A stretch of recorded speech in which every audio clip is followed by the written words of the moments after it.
Hello friends, today we are going to study about the importance of nursing field in psychology. ठीक है, psychology में nursing का क्या क्या इंपॉर्टेंस है वो अपन स्टडी करने वाले हैं।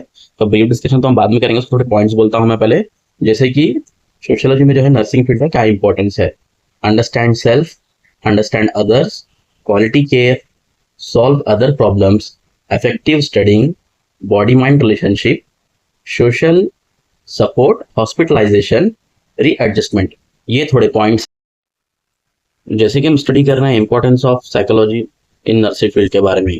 तो नर्सिंग फील्ड में साइकोलॉजी कैसे यूज होता है, हम अगर से जनरल भी लिखे तो बहुत सारे हम बता सकते हैं। जैसे कि स्कोप में बताया था मैं कि ये एजुकेशन में आपको स्टडी करने में हेल्प आएगा, और इंडस्ट्रियल में आएगा, लीगल में आएगा, और मेडिसिन में आएगा। एजुकेशन में कैसा आएगा कि हम अगर से कोई स्टूडेंट है उसको हम काउंसलिंग कर रहे हैं तो क्या पढ़ना चाह रहा है, जैसे कि आर्ट्स है, साइंस है, कॉमर्स है, ये पढ़ने में इंटरेस्ट कैसा पता चलेगा, साइकोलॉजी की वजह से। तो एजुकेशन में ऐसे हेल्प आएगा।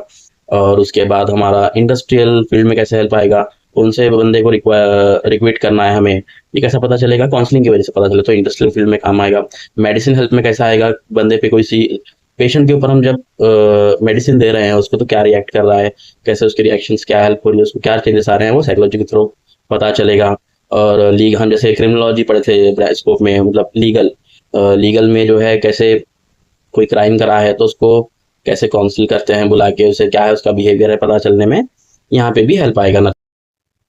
एग्जाम में जब क्वेश्चन पूछते हैं importance of psychology in nursing field, तो बहुत इंपॉर्टेंट क्वेश्चन है ये, इसके बारे में लिखना। जैसे हम फर्स्ट पॉइंट था हमारा कि अंडरस्टैंड अवर सेल्फ। तो अवर सेल्फ में जैसे कि नर्सिंग फील्ड में जो है, जो एक नर्स होता है, वो मेल हो या फीमेल कोई भी हो, तो ये कैसा इंपॉर्टेंस है अंडरस्टैंडिंग अवर सेल्फ, मतलब वो खुद को समझने में, खुद का एटीट्यूड कैसा है, खुद का आईक्यू कैसा है, खुद की इंटेलिजेंसी कैसी है, और खुद का एक अंडरस्टैंड कर लेता है। और जब वो खुद को समझना स्टार्ट करता है तो वो हर किसी को समझ सकता है। और आज के ज़माने में तो बहुत ज़रूरी है कि खुद को समझना बहुत मुश्किल चीज़ है, लेकिन जब एक नर्सिंग फील्ड में है आप, तो साइकोलॉजी की तरफ खुद को समझना बहुत ज़रूरी है। खुद को समझ लेता है वो हर किसी को आसानी से समझ सकता है। तो अंडरस्टैंड और सेल्फ। दूसरा जो है अंडरस्टैंड अदर्स। जैसे कि हमने साइकोलॉजी पढ़ी है, तो जैसे कि एग्जांपल के तौर पे अंडरस्टैंड अदर में कोई पेशेंट, उसका ऑपरेशन हुआ है तो चिल्लाएगा, चीखेगा। तो हाँ, चिल्लाएगा क्योंकि हमें पता है कि उसका ऑपरेशन हुआ है और हमने साइकोलॉजी पढ़ी है, तो हम जो है उसे अंडरस्टैंड करेंगे। उसकी बॉडी के साथ छेड़छाड़ हुई है, डिस्टर्ब है, चिल्लाएगा, पुकारेगा, रोएगा, तो ये जनरल कोई समझ नहीं सकता। लेकिन आप जैसे कि एक नर्स है तो आप अच्छे से समझोगे कि ये क्यों चिल्ला रहा है, तो वैसे उसको काउंसिल करने के लिए आप ये समझोगे।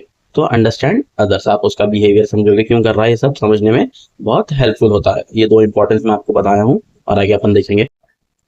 फर्स्ट खुद को समझने में, सेकेंड दूसरों को समझने में, और तीसरा जो है क्वालिटी केयर। क्वालिटी केयर क्या होता है, जैसे कि आप एक नर्स है तो आपको पता होना चाहिए कि क्वालिटी केयर क्या होता है। एक पेशेंट की क्वालिटी केयर, जैसे कि स्टेप बाय स्टेप, पहला स्टेप की जिसकी पहली नीड पूरी करेंगे, फिर दूसरी नीड पूरी करेंगे, step by step quality care. जैसे एग्जांपल के तौर पे पेशेंट है और उसको जो है पहले भूख लगी है, तो आप जाके उसका बेड क्लीन कर रहे हो उसको हेल्प आउट करने के लिए, फिर उसके बाद आप उसके ड्रेसिंग का उसका ख्याल करेंगे।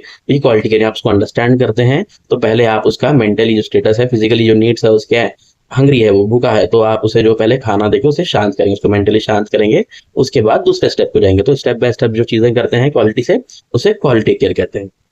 उसके बाद अगला जो है हमारा, साइकोलॉजी नर्सिंग में जो हेल्प करता है इन सॉल्विंग अदर प्रॉब्लम्स। किसी पर्सन को कुछ प्रॉब्लम है और वो हमें बता रहा है, तो हम उसकी काउंसलिंग कर सकते हैं, और वो काउंसलिंग से अच्छा बेटर फील कर रहा है तो इसकी हेल्प आउट हो जाएगी। इसलिए नर्सिंग के थ्रू हम साइकोलॉजी में हेल्प आउट ऐसा भी कर सकते हैं।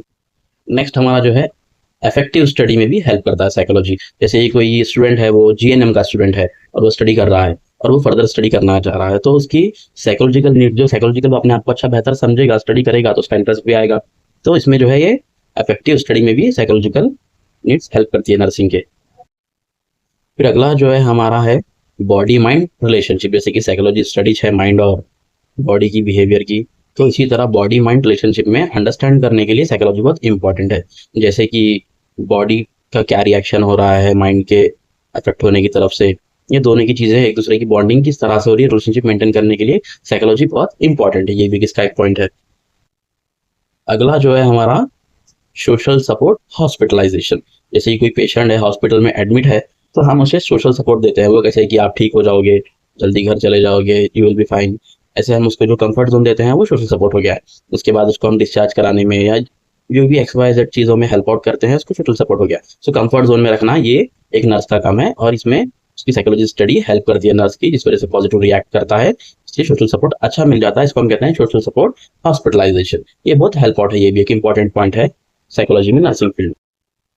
और हमारा लास्ट जो पॉइंट है वो है रीएडजस्टमेंट। जैसे कोई पेशेंट है, कुछ एक प्रॉब्लम से वो बाहर निकल चुका है या फिर उसका पूरा मूड चेंज हो चुका है, वो अपने आप को बदल चुका है, तो हम उसकी काउंसलिंग करके उसको वापस से रीएडजस्ट कर सकते हैं कि उसका प्रॉब्लम खत्म हो गया, अभी सॉल्व हो गया, यहाँ सब फ्रेश स्टार्टअप करो। ये सब चीज़ें हेल्प आउट करने में आप काउंसलिंग करके उसको हम जब हेल्प आउट करेंगे तो वो फिर से रिस्टार्ट करेगा। तो रीएडजस्ट यहाँ पे इसका हम क्या करें, रीएडजस्ट करने हैं। तो सोशियोलॉजी कैसे हेल्प आउट करती है नर्सिंग में, रीएडजस्टमेंट करने में भी हेल्प आउट करती है। ये हमारे थोड़े पॉइंट्स है और उसका हमने पर डिस्कशन किया है। ये importance of psychology in nursing field के बारे में था। ये बहुत इंपॉर्टेंट क्वेश्चन है एग्जाम में, GNM में या नर्सिंग में। ये हेल्प आउट होगा। Thank you.